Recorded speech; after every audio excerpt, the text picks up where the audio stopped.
Hello YouTubers, I hope you like the topic. Those who are looking for an exit from the Democratic Party might find this video particularly appealing.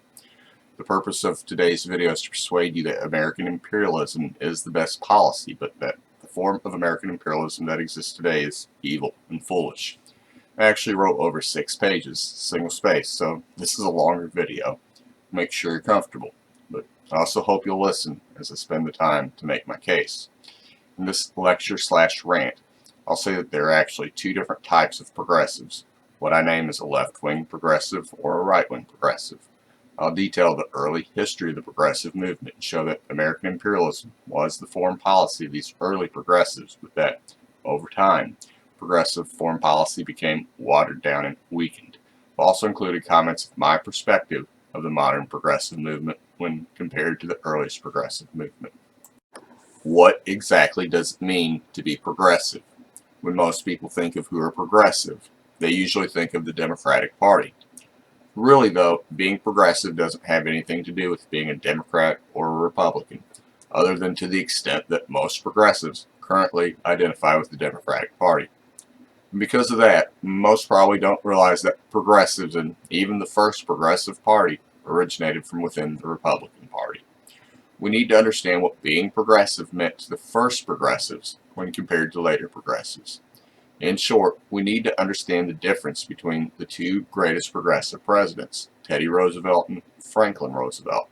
In so doing, we'll understand that there are 2 types of progressives, which I've named a right-wing progressive or a left-wing progressive.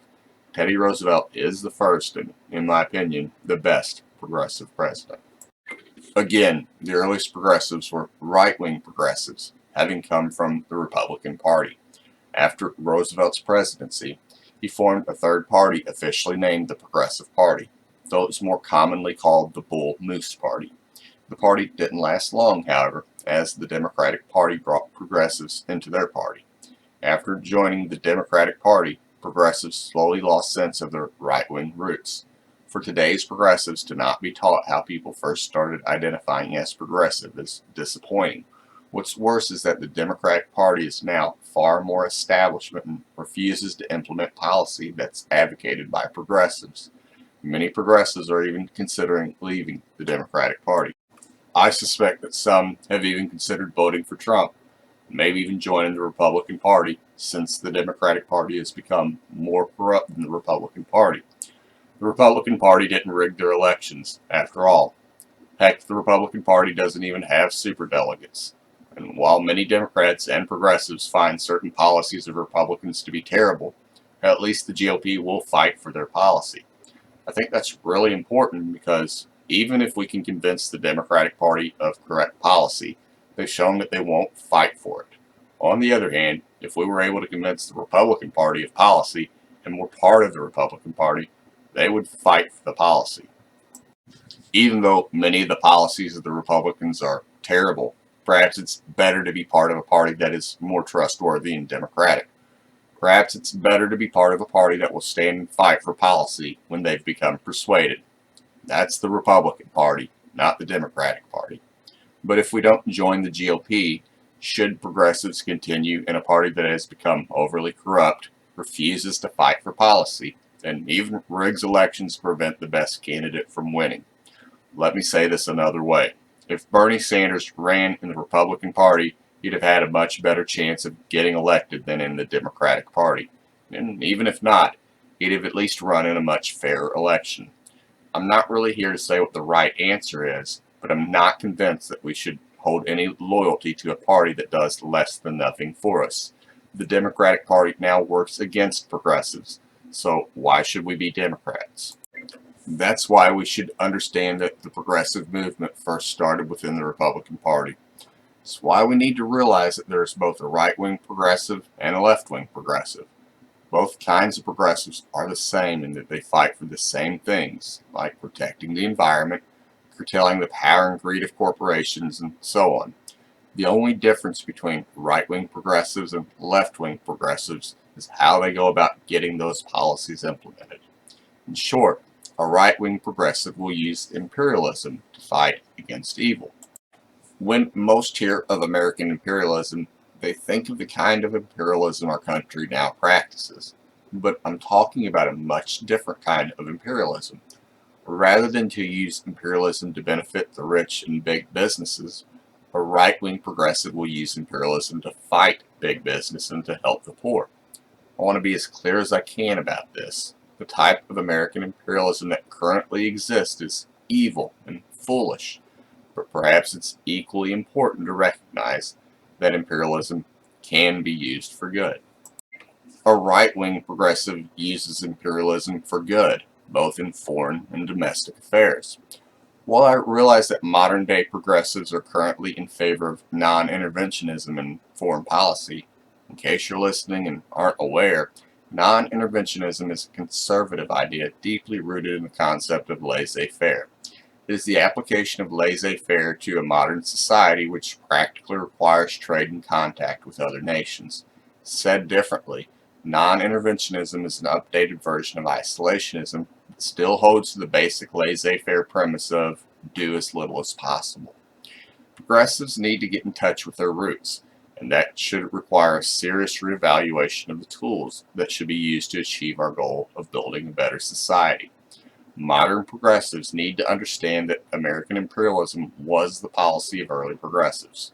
Without power, we cannot fight corporatism. We cannot build a better society. The early progressives realized that. That's how they broke up monopolies, started the first environmental protections, and so forth. And moreover, imperialism is itself a progressive policy.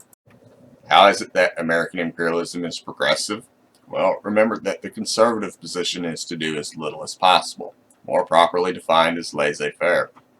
It was laissez-faire that gave rise to the foreign policy of isolationism and non-interventionism. American imperialism is pretty much the exact opposite of laissez-faire isolationist policies. That is, American imperialism is the exact opposite of conservative foreign policy and can therefore be viewed as the most progressive foreign policy. It's easy to understand the good of American imperialism by thinking of many of the heroes of our comic books. After all, aren't they about people with incredible power, and then they use it to help people or to fight evil? Specifically, think of Superman. Isn't it Superman with his humble nature and incredible power that fights for truth, justice, and the American way? What better emblem of righteous American imperialism is there than that of Superman? And yet those who fight for truth, justice, and the American way are also progressive, aren't they? In fact, this is very much the kind of person that our first progressive president was. If you're still a bit fuzzy about how being progressive can be right-wing, I want you to imagine, if you can, what would happen if Donald Trump used his power to fight against corporatism and to protect the environment. Imagine a version of Trump, but with a good heart. Someone that uses his power to help people and to fight evil. Just as Trump has been likened into a comic book villain, Roosevelt and other right-wing progressives are like comic book heroes. The critical difference is in how they use their power that they obtain. Still, I want you to consider their similarity. Much like Trump, Roosevelt was power-hungry. By the time he finished his terms, he had grabbed more power than any president before or after. But don't be misled about his character. Roosevelt was not power-hungry out of narcissism or greed. Instead, he used his power to help people and to protect their liberty. However, those power grabs secured that power for presidents after him. Now consider Donald Trump.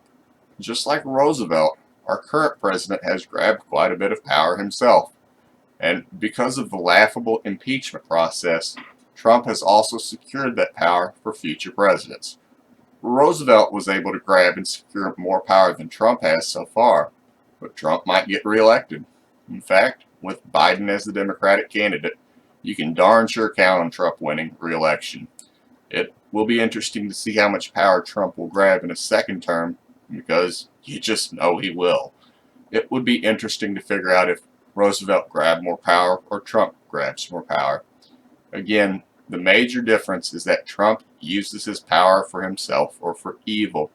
Roosevelt used his power to fight corporations, while Trump uses his power to protect corporations and enrich himself. Both Roosevelt and Trump act and likely think themselves either an emperor or a dictator, but it is intention that justifies action. Any action or thought, if used for good, is good. There are some actions that can never be used for good, so are never good to do, of course, but grabbing power and using it for good is good. Roosevelt simply realized that defeating the evils of his society would require as much power as he could get. So it wasn't out of narcissism that Roosevelt grabbed power, but from the courage to take it so that he could help people.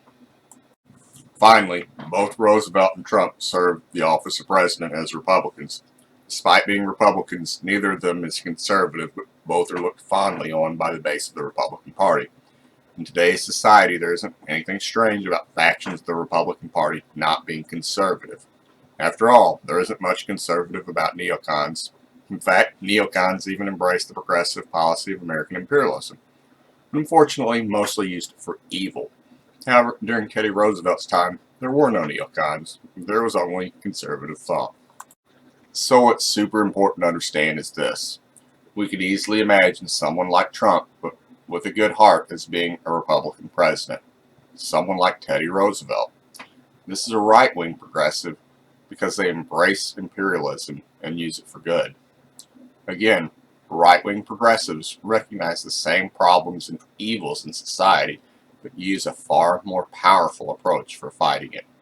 Because progressives can come from either the left or the right, though, we shouldn't necessarily think of progressivism as a left movement. So Roosevelt was progressive and imperialist. The two are entirely consistent with one another. It was Roosevelt that first broke up monopolies. It was Roosevelt that first introduced regulations in the food industry, since the food industry continually sold unhealthy and dangerous food. It was Roosevelt that enacted the first environmental protection policies. He was even the first president to settle a trade dispute. He accomplished this mostly by acting as much like an emperor as he could. Because Roosevelt's policy was popular, overwhelmingly successful, and effective, imperialism was the first policy of progressives. It was used to fight evil. American imperialism was seen as progressive, even in foreign policy, because it offered so much contrast when compared to the policies of laissez-faire, since the imperial approach of directly intervening in the affairs of other nations to protect the liberty of the oppressed is pretty much the total opposite of the conservative approach of staying out of the affairs of other nations. In fact, because of his imperial actions, Teddy Roosevelt became the first American president to earn the Nobel Peace Prize. Another point I'd like to make is how dramatically progressives have changed their views on foreign policy over the years, with each iteration being progressively weaker. Maybe that's what's meant by progressive foreign policy.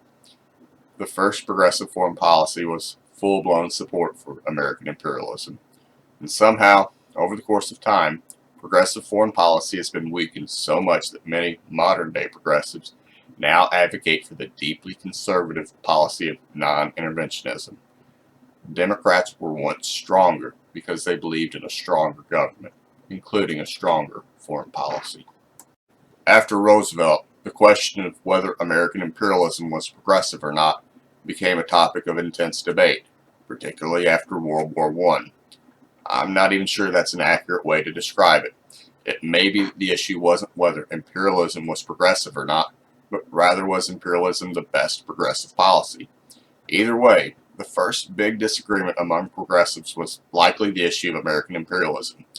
These disagreements with imperialism led to a more nuanced and milder policy. Still, in no way could it really be described as non-interventionist or isolationist. The next big development came from the first progressive president of the Democratic Party, Woodrow Wilson. His 14 points were written after the conclusion of World War I, primarily to settle disputes about American imperialism and to describe America's post-war role in the world.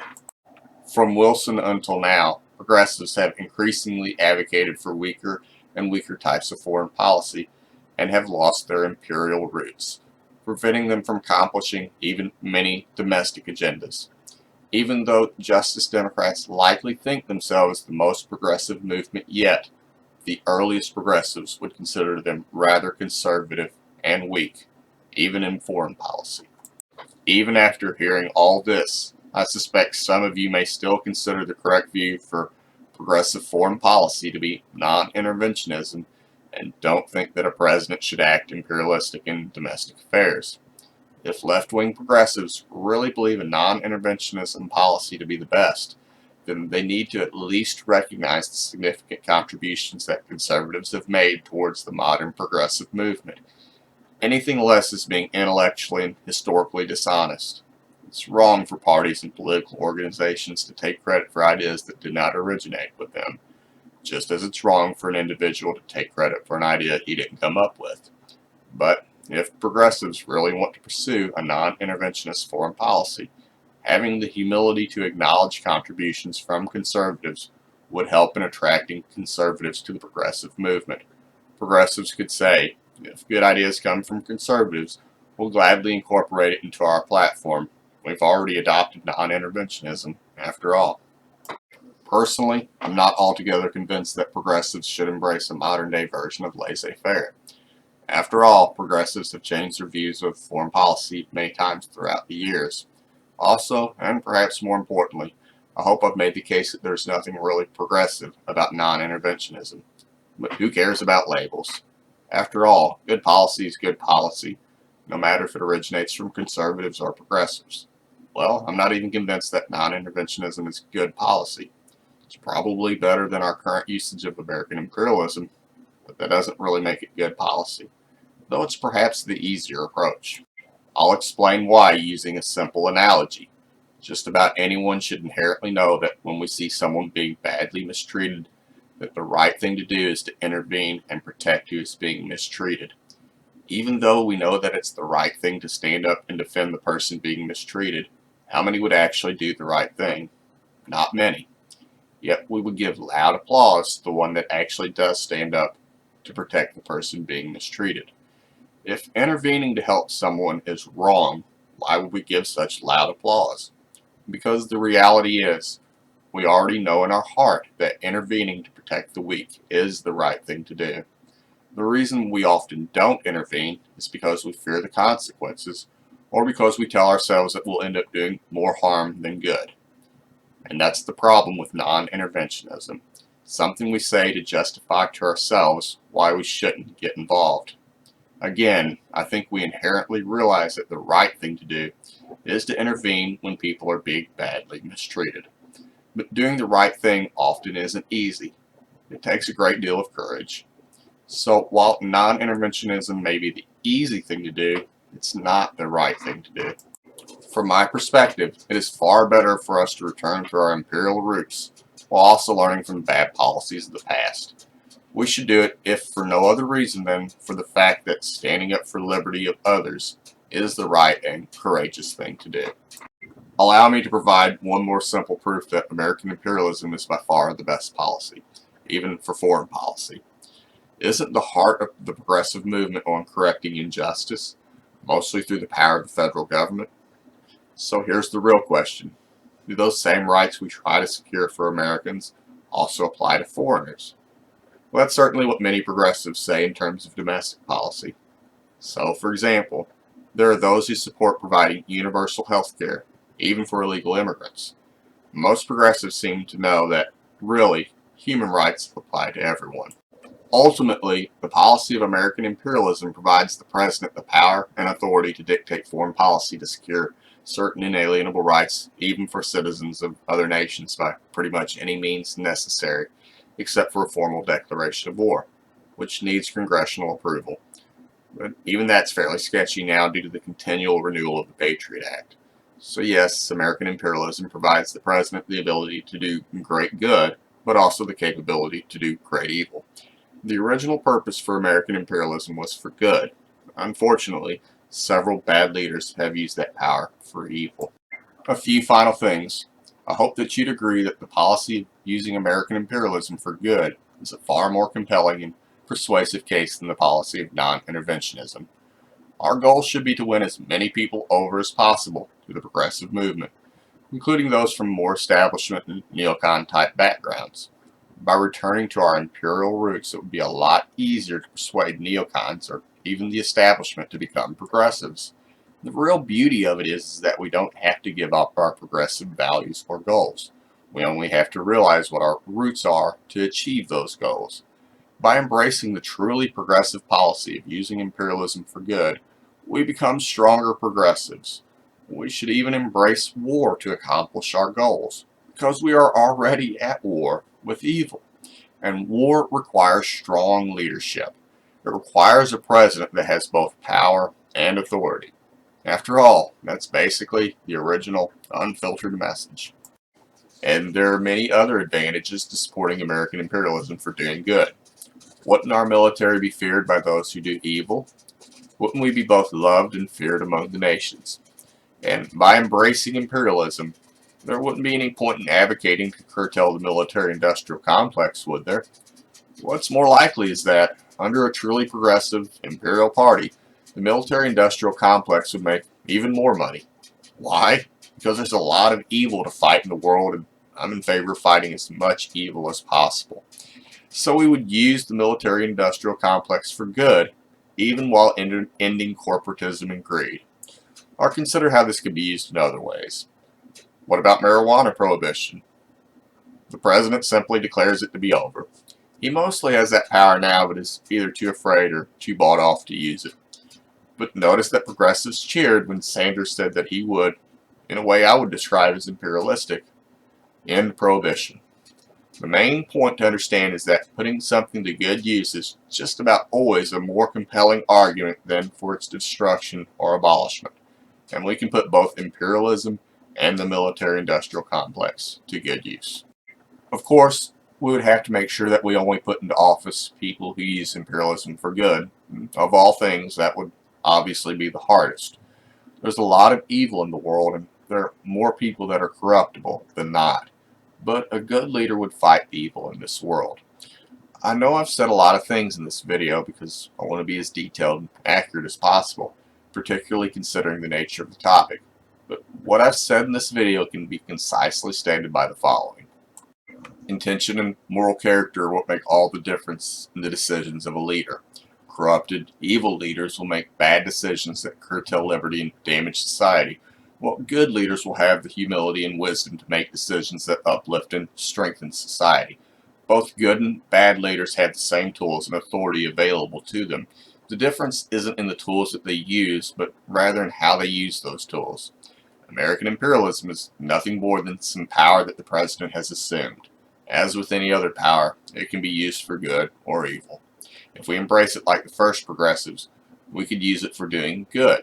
In so doing, not only will we have a stronger economy with more jobs, but using our strength to protect those that are truly oppressed and yearn for freedom is the right thing to do. Most important, we need to have the wisdom to elect leaders that would use imperialism for good. Thanks for your time. If you found this video helpful, please show your support by subscribing. Thanks once again.